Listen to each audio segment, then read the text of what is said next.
Assalamualaikum warahmatullahi wabarakatuh. Perkenalkan, nama saya Muhammad Fadal Febrian dengan NIM G00231110 dari kelompok 17. Di video kali ini saya akan menjelaskan tentang ACL injury. Jadi ACL injury ini yaitu kerusakan atau ruptur pada ACL atau anterior cruciate ligament. Jadi dia sebuah ligamen yang berada pada artikulasi genus. Nah, pada artikulasi genus itu terdapat beberapa osa penyusun. Yang pertama ada os femur, kemudian ada os patella, dan ada os tibia. Nah, pada artikulasi genus ini terdiri dari dua artikulasi. Yang pertama ada artikulasi femoropatellaris, yaitu os femur berartikulasi dengan os patella, kemudian ada artikulasi femorotibialis. Nah, pada artikulasi genus ini dia merupakan artikulasi trochanterogynlimus atau pivot ankle. Ini untuk tampak anteriornya dan ini untuk tampak posteriornya. Selanjutnya ada ligamen penguat pada artikulasi genus. Nah, yang pertama ada ligamen cruciatum anterius ini yang ACL tadi yang mengalami injury di sebelah sini. Kemudian ada ligamen cruciatum posterius atau PCL, posterius cruciatum ligament, itu yang di sebelah sini. Nah, kemudian ada ligamen popliteum obliquum, kemudian ada ligamen kolateral fibular dan ligamen kolateral tibial. Kemudian ada juga ligamen meniscofemoral posterius. Nah, ini untuk nampak posteriornya dan ini untuk nampak anteriornya. Nah, untuk tampak anteriornya ini ligamen ACL, ligamen cruciatum posterior atau atau PCL, dia akan menyilang dengan ACL, ligamen cruciatum anterius. Oke, selanjutnya otot dan tendon otot untuk menggerakkan artikulasi genus tadi. Di bagian anterior regiofemur terdapat musculus quadriceps femoris. Nah, musculus quadriceps femoris ini terdiri dari 4 otot. Yang pertama ada musculus rectus femoris, itu yang ini. Kemudian ada musculus vastus lateralis, dan ada musculus vastus medialis. Dan yang satu lagi ada musculus vastus intermedius. Dia tidak terlihat karena tertutup oleh musculus rectus femoris ini. Jadi fungsi musculus quadriceps femoris ini untuk fleksi pada untuk ekstensi pada artikulasi genus. Selanjutnya ada hamstring muscle, ya ini di bagian posterior dari regiofemur. Yang pertama ada musculus semitendinosus, kemudian ada musculus biceps femoris yang caput longum, dan ada musculus biceps femoris caput brevis, dan ini juga ada musculus semimembranosus. Nah, mereka berempat ini dinamakan hamstring muscle. Fungsi dari hamstring muscle ini adalah untuk fleksi pada tungkai bawah atau artikulasi genus tadi, dan juga untuk eksorotasi. Kemudian ada bursa khas pada artikulasi genus. Yang pertama ada bursa suprapatellaris. Kemudian ada bursa subfacialis prepatellaris. Ini. Kemudian ada bursa suboblitea. Kemudian ada bursa infrapatellaris profunda. Nah, itu yang tampak lateral. Ini untuk tampak posterior. Posterior ada bursa suboblitea yang tadi ini, itu di sini. Selanjutnya arteri dan vena yang melalui artikulasi genus. Jadi yang pertama arteri itu di sini namanya arteri iliaca communis. Arteri iliaca communis akan bercabang menjadi arteri iliaca externa dan arteri iliaca interna. Kemudian arteri iliaca externa ini setelah melewati ligamen inguinal, dia akan berubah nama menjadi arteri femoralis. Nah, arteri femoralis ini akan terus turun ke bawah, kemudian melalui bagian posterior akan berubah menjadi arteri poplitea. Nah, arteri ini yang akan melewati dan menvaskularisasi pada artikulasi genus tadi. Nah, arteri popliteal akan bercabang menjadi arteri tibialis anterior dan arteri tibialis posterior. Selanjutnya adalah vena yang melalui atau memvaskularisasi artikulasi genus tadi. Jadi yang pertama ada vena superficial. Jadi vena superficial itu ada vena savena magna dan vena savena parva.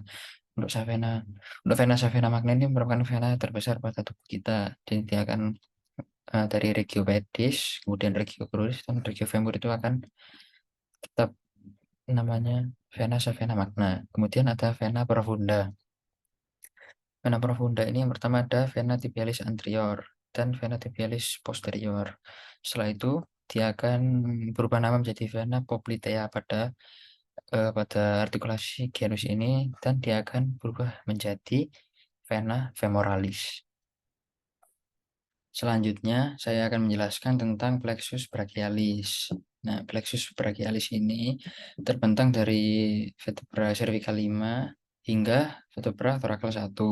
Nah, ini eh, dari C5 sampai T1 ini dibagi menjadi 5 bagian. Yang pertama ada radix, kemudian trunkus, kemudian divisi, kemudian ada fasciculus, dan yang terakhir ada terminal branches atau nervus terminalis. Nah, yang pertama ada radix. Nah, radix anterior C5 dan C6 ini membentuk trunkus superior. Kemudian radix anterior C7 akan membentuk trunkus medial.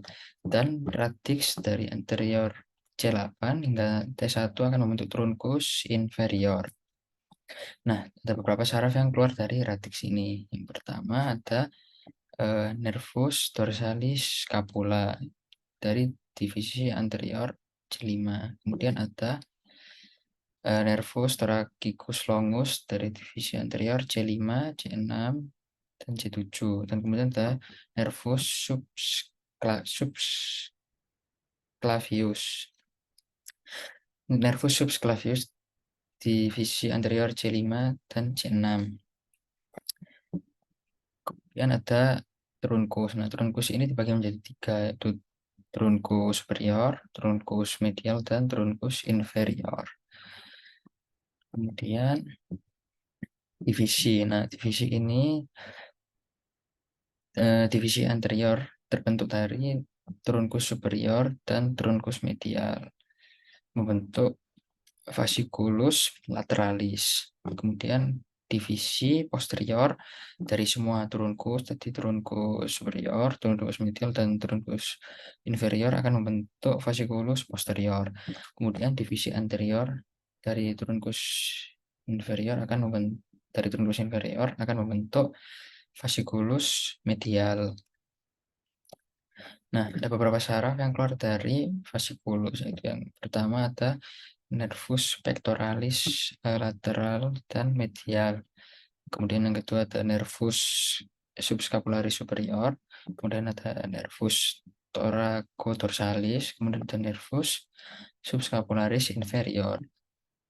Nah, selanjutnya ada korda. Korda ini dibagi menjadi 3 juga, ada lateral, posterior, dan medial.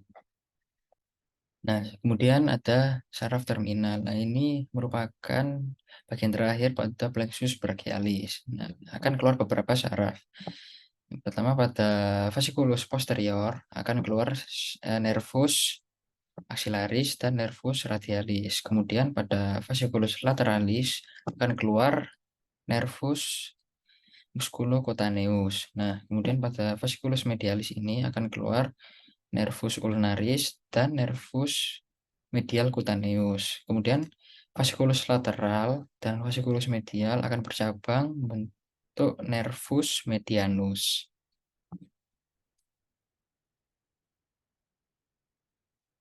Kemudian nervi yang keluar dari plexus brachialis memberikan inovasi motorik dan sensorik ke lengan atas, termasuk bahu, lengan, dan tangan. Berikut adalah beberapa muskul yang diinervasi oleh nervi yang keluar dari plexus brachialis berdasarkan fungsi motoriknya.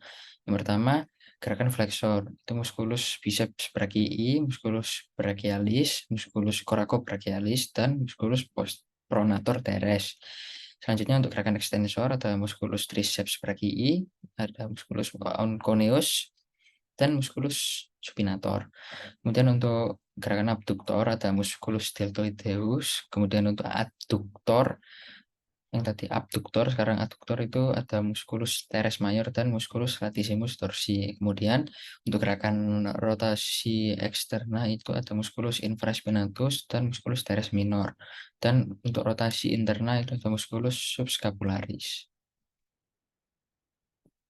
Selanjutnya saya akan menjelaskan musculus patellar extremitas superior. Nah, yang pertama beserta origo, insersio, dan inervasinya. Yang pertama ada musculus trapezius. Nah, musculus trapezius ini origonya ada di protuberansia occipitalis externa dan ada di processus spinosus, vertebra cervical 7 dan semua vertebra torakal. Kemudian insersionya ada di clavicula, spina scapula, dan acromion. Kemudian diinervasi oleh nervus accessorius. Nah, selanjutnya ada musculus latissimus dorsi. Musculus latissimus dorsi ini origonya ada di processus spinosus, vertebra torakal 7 sampai 12, kemudian di spina iliaca dan 4 koste bagian bawah. Nah, musculus latissimus dorsi ini insersionya ada di sulcus intertubercularis sumeri. Nah, diinervasi oleh nervus thoracica. Kemudian ada musculus rhomboideus mayor. Musculus rhomboideus mayor ini origonya di processus spinosus vertebra thoracal 2 sampai 2 sampai 5. Kemudian insersinya di margo medialis scapula dan dinervasi oleh nervus dorsalis scapula. Kemudian ada musculus rhomboideus minor. Musculus rhomboideus minor ini origonya di processus spinosus, vertebra cervical 7 dan vertebra thoracal 1. Insersinya di margo medialis scapula. Kemudian diinervasi oleh nervus dorsalis scapula. Dan yang terakhir ada musculus levator scapula. Origonya ada di processus transversus vertebra cervical 1 sampai 4. Insersionya ada di margo medialis scapula atau angulus superior yang diinervasi oleh nervus dorsalis scapula. Ini yang tadi.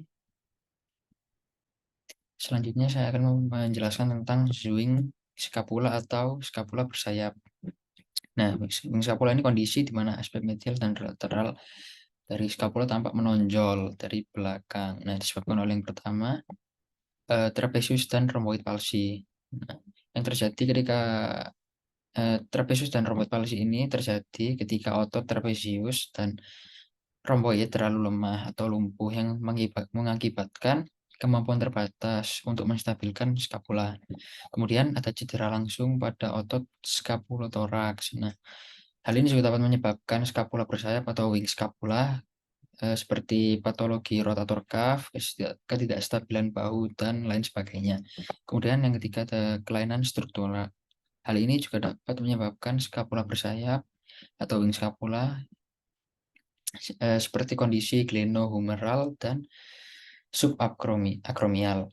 Kemudian diagnosis skapula bersayap biasanya dilakukan dengan pemeriksaan skapula yang terlihat. Nah, penanganan skapula bersayap ini atau wing scapula terutama dilakukan dengan menggunakan tindakan konservatif seperti pengendalian nyeri dan terapi fisik. Terapi fisik membantu mempertahankan rentang gerak ekstremitas yang terkena serta mencegah kemungkinan komplikasi. Nah, dalam beberapa kasus, pembedahan mungkin dilakukan untuk merekonstruksi otot atau saraf yang rusak. Sekian dari saya. Terima kasih. Wassalamualaikum warahmatullahi wabarakatuh.